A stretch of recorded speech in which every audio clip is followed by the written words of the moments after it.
Hello guys. तो at first हम light shading से शुरू करेंगे या लाइट शेडिंग करेंगे, तब हम डार्क शेडिंग करेंगे, या आप बोल सकते हो कि लाइट आउटलाइन करेंगे एट फर्स्ट, उसके बाद डार्क आउटलाइन करेंगे। देन देखो, हम पहले अपर पोर्शन करेंगे, उसके बाद नोज, उसके बाद बियर्ड शेडिंग करेंगे, उसके बाद सबसे लास्ट आई को करेंगे। ओके।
सो फ्रेंड्स, आप सभी को लग रहा कि मैंने पहले से ही आउटलाइन बना रखा है, उसके ऊपर जस्ट ड्रॉ कर रहा हूँ, लेकिन ये बिल्कुल भी नहीं। लास्ट तक देखो, उसका कारण आप सब जान पाओगे।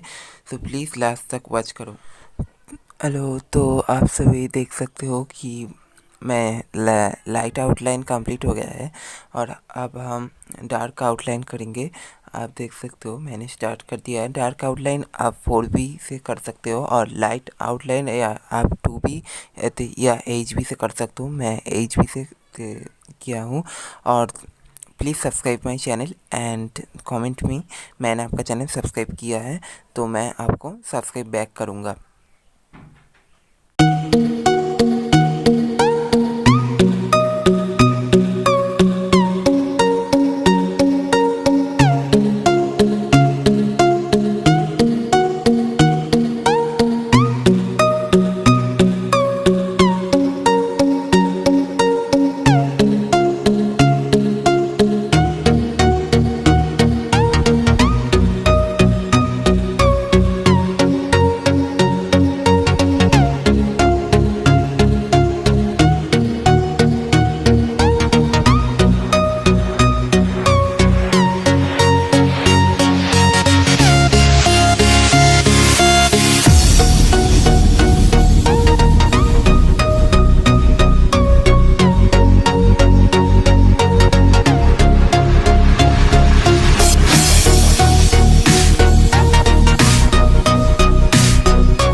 सो गाइस, आपको ऐसा क्यों लग रहा था कि आउटलाइन पहले से ही बनाया है? देखो, लॉकडाउन की वजह से मेरे ज़्यादा पेपर नहीं, यानी कि बोथ साइड में ही मैंने ड्राइंग किया है, इसलिए ऐसा लग रहा है।